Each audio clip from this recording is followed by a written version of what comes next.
sắc cứ bài lì rồi thì tôi tốt xem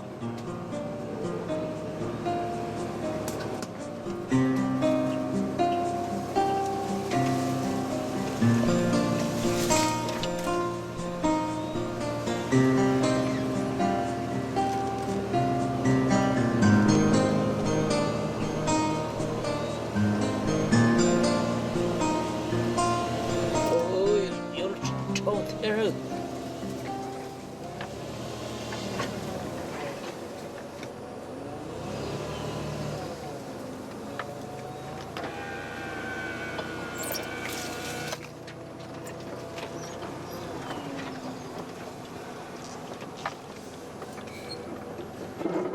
ôi yêu chả nó đi có kỳ công đó rồi nhau ok này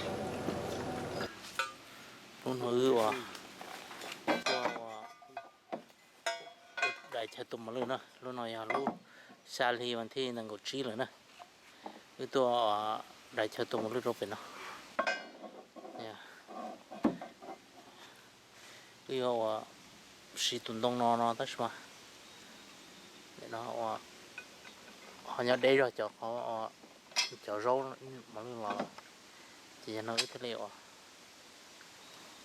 nó sự ăn xài mà luôn là nó lo mà đó đây họ nhớ sắp bị nó rồi chỉ mà luôn hồ đây bị rồi chỉ phụ plum rồi sao đặt nó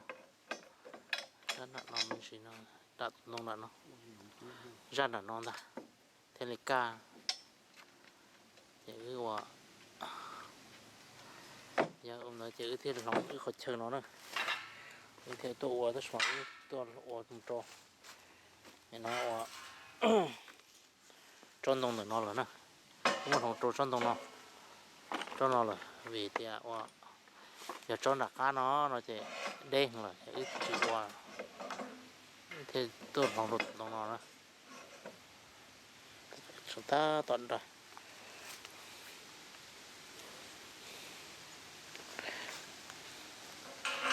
cái nó lúc trong này lúc tôi số to nó lúc tiệt tây lúc cha ta tổ nó lúc ở số nó chỉ lúc rộng giờ đã nói ra cứ tuần nữa thứ phong on này tú mà lưu nhót đồ tuần nhót kia tao nó nè ta tao tú mẹ giờ ta tao cái rồi nói pro của kia giờ trái ạ họ tú một thì này lo rồi tới chỉ tôi tao một tôi cho mẹ rồi là gì nó ta thân luôn rồi yêu tôi nó ta thì để nó toàn đây nó chỉ tụi nó thì mà tụi nó ít tu sự thì tao mà lúc lon là nó sẵn là nó lo chứ mà lúc bỏ了thì giờ lên nó chỉ mà lúc lon nó lo thế lo sát tao nó lo thì thế này ở chỗ này thì thế này ở tụi nó là tụi nó nè à nhớ hồn hao con theo con 50冬天了，但是真正的你要种摸也好高，我吃太nó 我吃多么了那着，那呢，个地呢，那它好富 pla 也要我多杀的nó，nó cứ mà thay ôn đồ rồi nè, sát tao nó đi bắt ta qua thằng á, sát nó là nó làm tốt nó được ăn đã thì cho mỗi lần sát đã nó thế sát tao nó làm giờ là cho chủ nó tan là mà mua ra rồi sát thì tê lại sát nó đổ mà thì tê nữa thì cái này cho nó cho chính chân cổ xưa này cho nó xong nó sẽ bớt gì đó là chính chân lầu ha cho nó nè rồi rong cho chính chân ở là tiểu white oat nè cho hoàn toàn chân đỡ vậy là khuôn đó nè chính chân đỡ nữa nè thì với thế này ở tua ưa cho lúc tôi đi tôi cho tôi phải nói cho là khẩu thế thì tức là họ là họ đi bò cho nên họ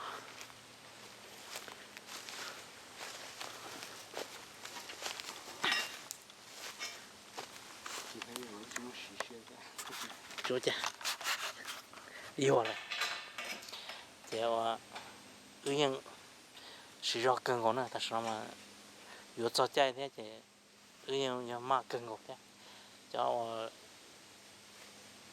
phụ plan là nó ư tổ cái tiệt đồ lu chụp bút đồ lu xa thì nó thế đó họ thế ư chuột thì những thứ tua này thì tóm ba cái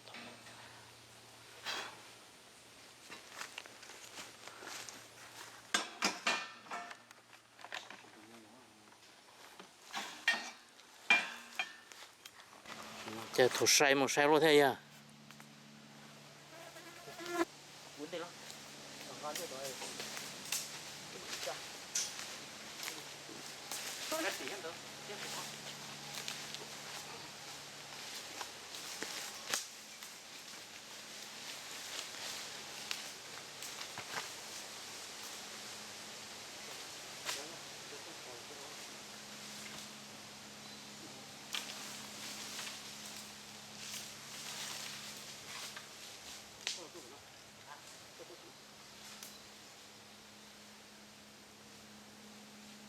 mà mỏng cái gì của nó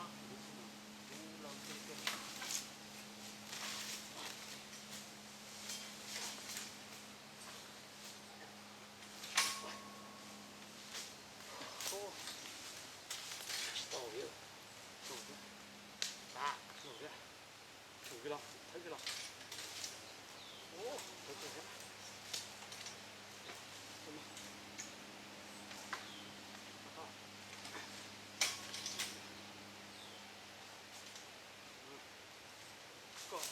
chú gái à chú gái đó chú cái này chú ở tao chú ạ chú không được tao sao chú ở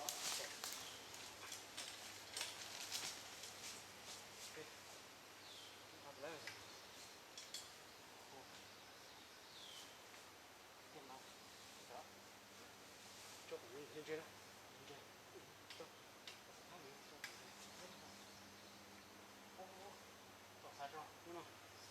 cho nó nó mặn ra nó mà sút đó thôi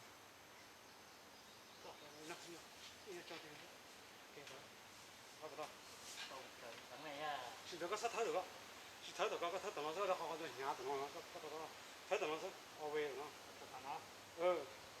có bỏ nữa nên nhả tao nó có chủ over thấy tao nó có chỉ thấy được có còn nó mà mặn ra cái nó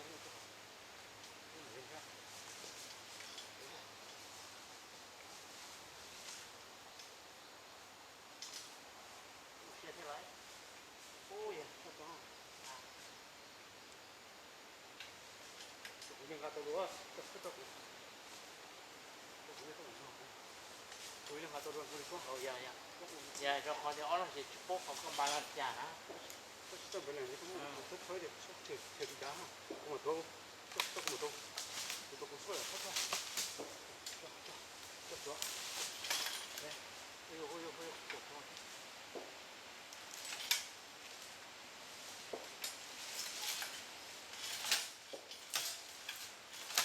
오 야, 또 빠져야 너 그 주먹 바닥에 주먹 커 더 하다네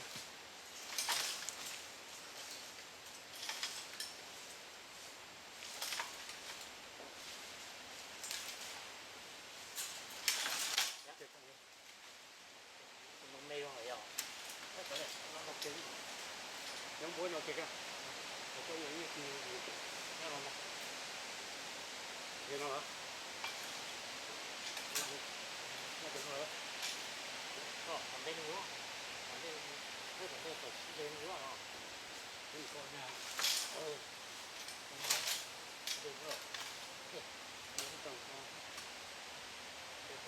cái bảo tôi không nghe cho còn nó cái khai ra con rồi cái con mồi dưới bay cho nó là số này quá cái thôi cho nó có tất nhiên được không bán rồi nó tất cả cái gì bán rồi cũng cái bao à nó hết rồi chả đủ rồi cho lo xem nào cho lo trong ba số xem nào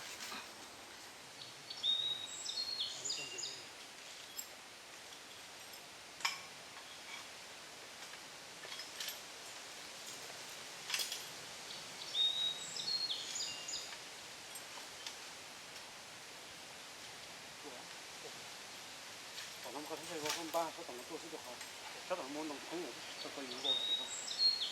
还这。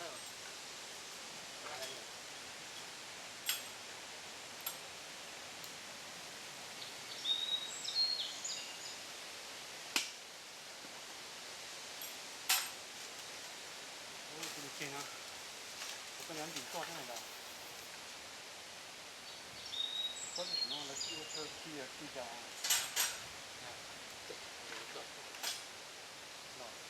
啊，你的车厂有车地家。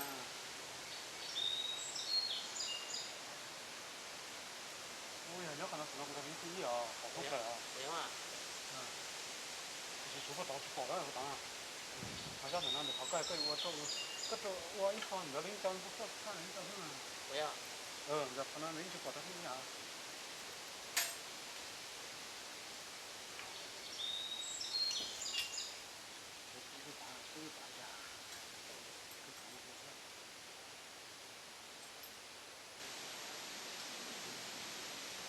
我跟你说，你弄不弄？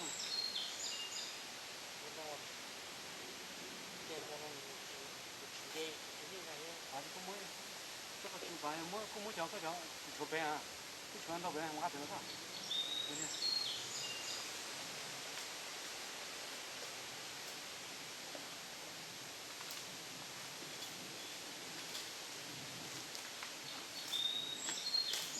那个这个，口上那个没烤，耶，搁这吧。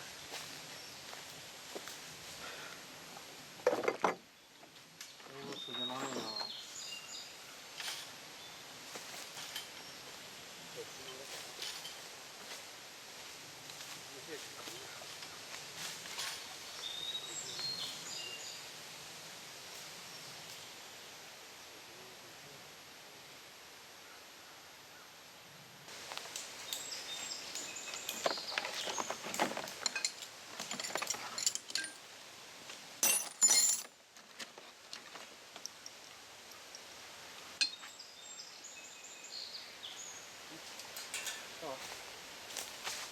要不那个吃你了？去你，我他妈去搬。OK，但是你澳洲的那都不让他。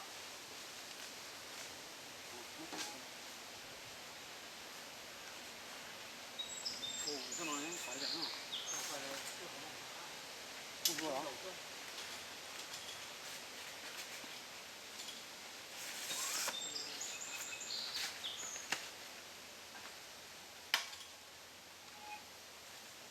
对的嘛。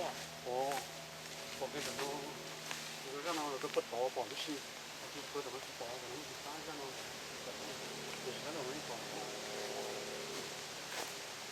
空空的是不是休息的光啊？出国开嘛？啊，出国开嘛？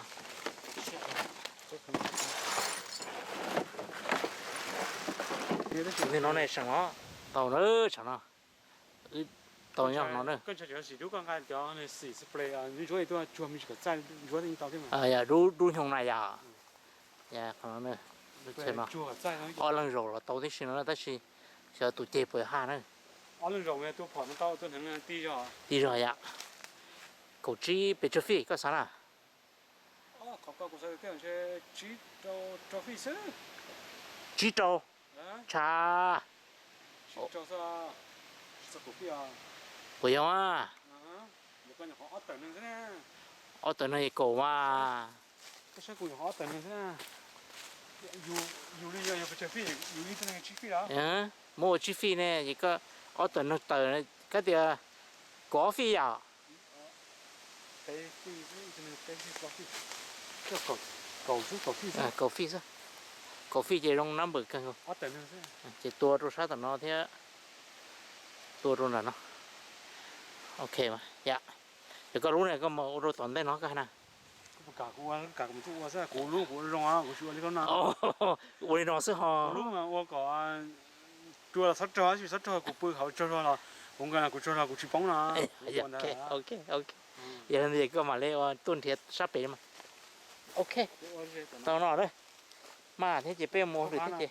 到那个木来啊？来嘛，这个干木了，这个干木了，这个嘛打多了。用根了。 我 ok rồi hay rồi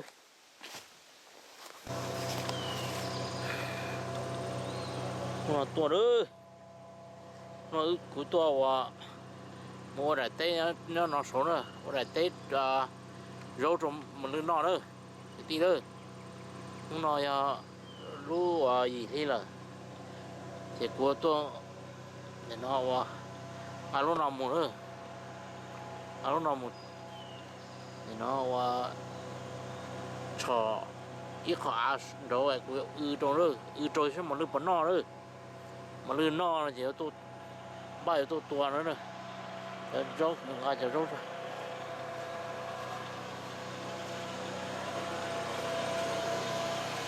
cho nông rau nữa nó này cho nông rau một lươn nọ nữa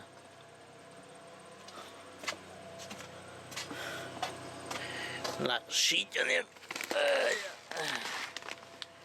nó là đây cho nó rôm một lươn nọ cho nó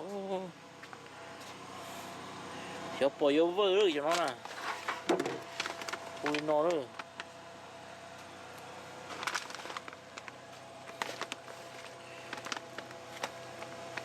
cho nó ra đây phút không tha chỉ lúc nào cuối thì phan này phết nè tại sao trở trốn đâu nữa nên thì cho nó chỉ ăn chút nữa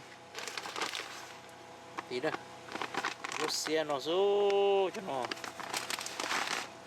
còn nhỏ ra cho nhỏ nó mới chín nó hàng là cho mình cho xe cho từ đó ok phải nữa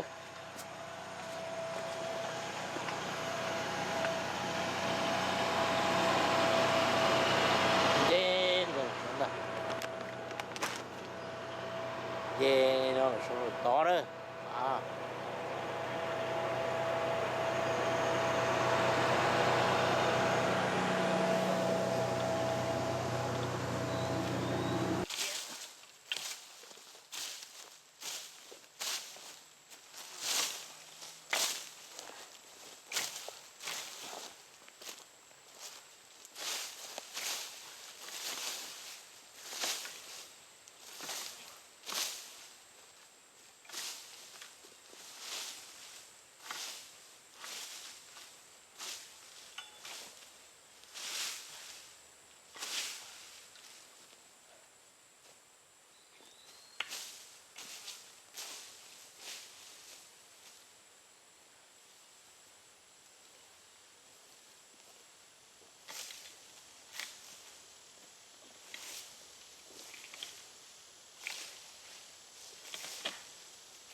nhỏ một gần trong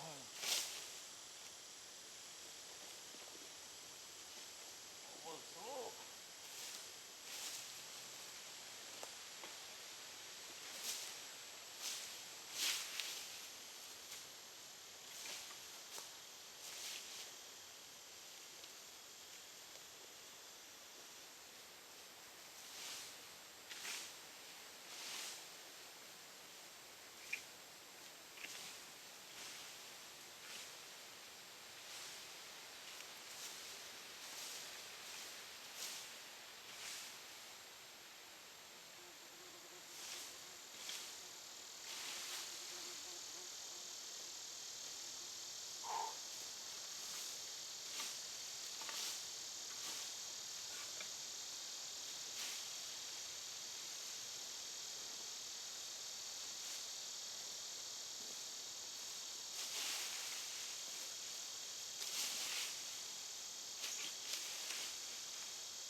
thả rồi cái tí rồi cho nó ăn thì nó bây mà tôi sai rồi của chia nữa sao cứ đi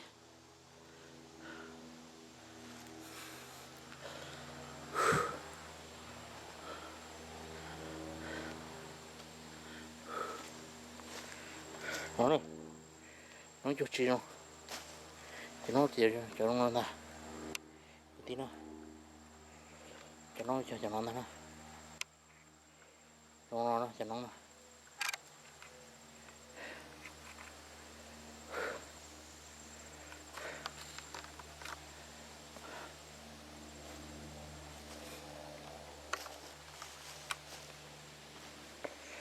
xóa trát luôn nó xí té về nó làm một gì rồi nó thao nó chỉ lo thế cái tiền li bây giờ chi ya tôi đã bữa nào nó làm muốn nó tôi phải nó chỉ có đã gì cái tiền li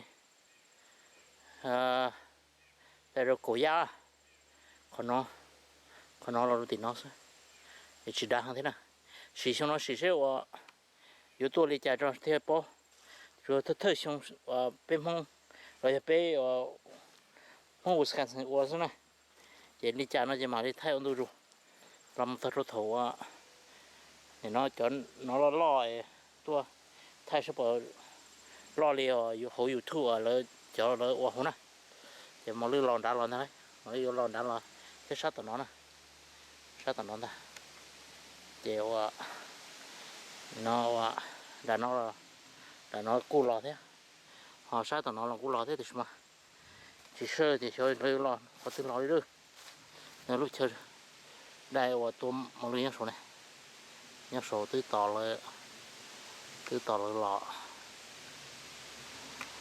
yeah xuống đó này cái tôm mà lên nó nè cái đại tròn nó nè cái tí nè xây đó rồi đó này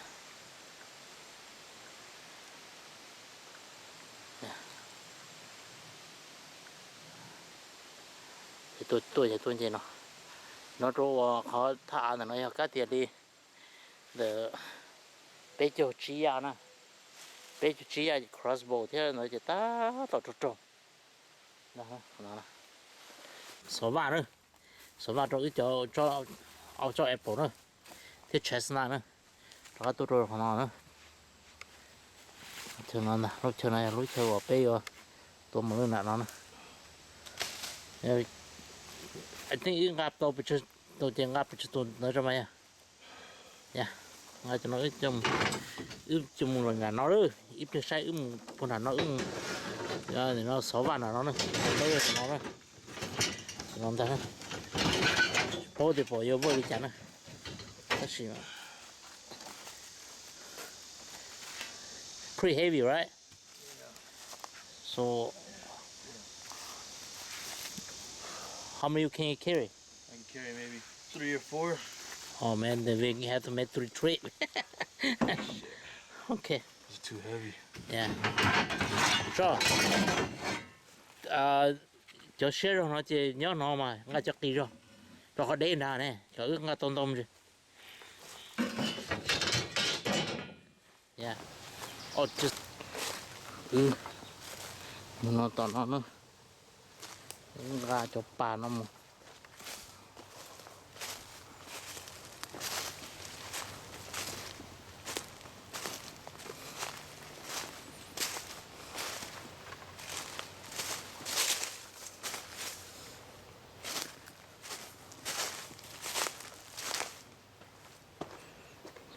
Rồi to.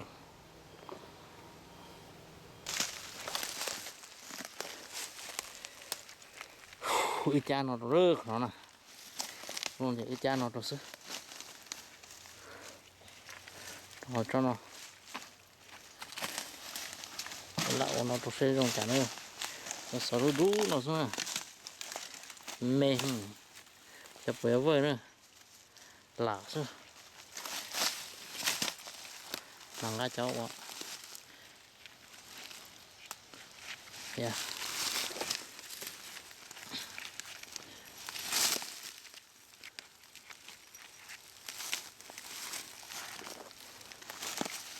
อีราวมึงดิจานมันนะ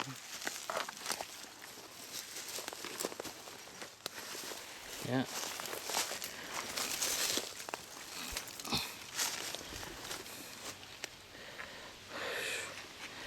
熊猫姐，叫熊老师姐都 protect，搞我马里村长呢，长 chestnut tree，这样呢，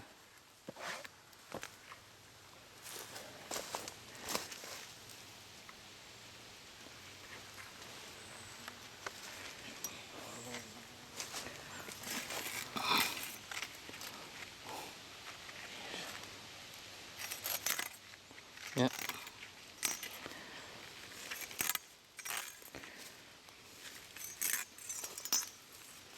，OK。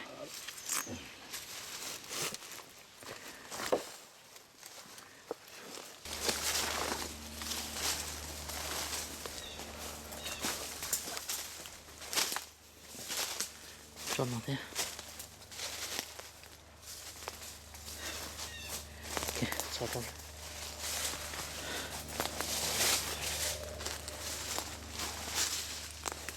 装哪天弄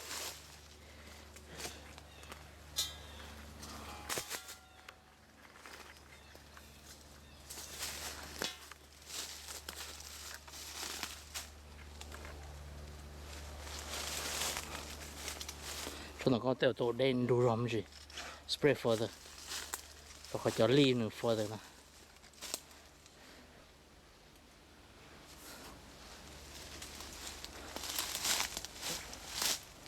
yeah theo là con này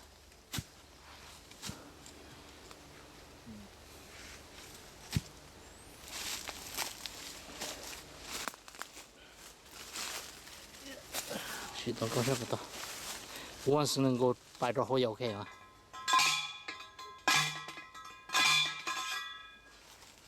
Good.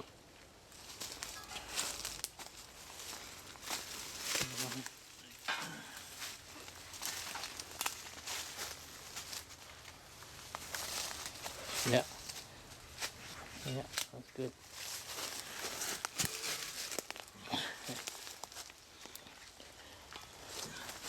Tụi nó có handy thế à nhở?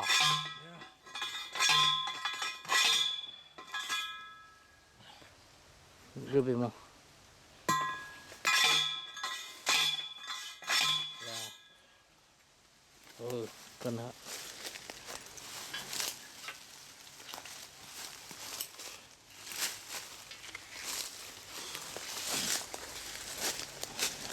Right there.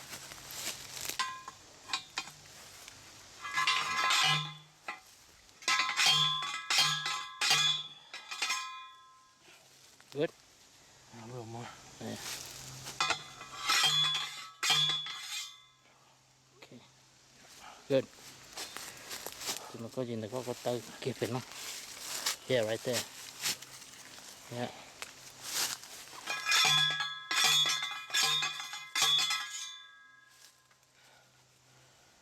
Good. A little shaky.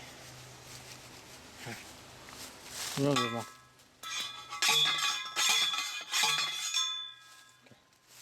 Good. Awesome.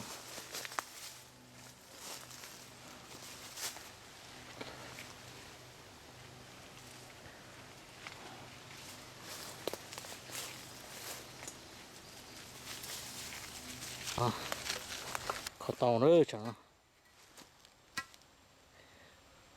Tàu nữa. 3 to 5 years. This will bear fruit for the deer. So it's not long. 3 4 more season, winter season. Then there should be abundance deer wildlife in here. Turkeys, squirrels, big deer, and coyotes, foxes, all down here. So plenty of animal to shoot. but has to wait for 5 more years. It's all done. Now we gotta go to the apple and cranberries. Okay. Yeah, bring thịt lại. Chả khai nữa. Chả nó chả khai nữa. Chúng nó sẽ được. Tự tin nữa. Cho nên đối với chả nó ứ mang chỉ ứ thêm là lại cho sự. Đừng hút cho mà liên cao cho rau cho chicken wire tôi nó. Cho nên sai của thật tê nữa. Thằng hú gì của sợ nữa nè. Lo rồi thia. Nên lo cờ đó. Ta chỉ mới tu mà lư lò lên. Cho mà lư chỉ tao lò thôi rồi chả nữa, cứ tí nữa. Yo. Yo xia xứ. Trong cửa thía. Cho nó cho lỡ thì rye grass nó cho nó nè, cho nó run nó. Cho nó cho wire grass nó. Hoặc cho nó clover nó cho nó nè, cho mấy nó clover. Cũng tiêu cũng mất chế tua trâu không là chả. Chả tua luôn đi. Cho sunflower nó chỉ bỏ. Hoặc cho tourniquet nó chỉ bỏ nữa. Chỉ bôi hộ chả nữa. Cho nó nè. Tourniquet nó chỉ bỏ. Sunflower nó chỉ bỏ. Ta chỉ clover chỉ mua đó. Clover cho nó nữa. Cũng chẳng tiền cho nó nữa. Cứ đi nè. Mê nó nè. Họ cho rye grass thì cho run chua nhỏ nó nè. Tôi lò cửa thế. Thì xin giờ bỏ ít tôi muốn lên thằng tờ lò lên. Nhưng mà lúc tôi bỏ lò rồi chả nào. Chỉ bỏ một thằng tờ lên lại. Cho tôi cho clover nó. Lo cái tôi xem nó chả cho được. Ôi chả cho một tuần dê nào thế dê chứ nè. Dê nào. Nó bắt đầu nè.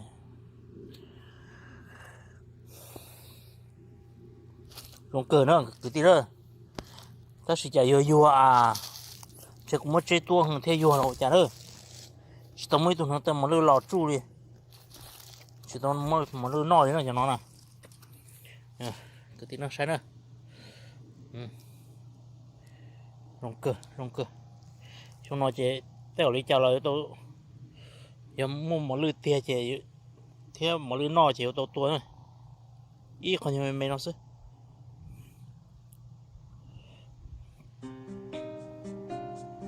Giờ cũng chơi. Nhớ xuống nó nè. Tí nữa.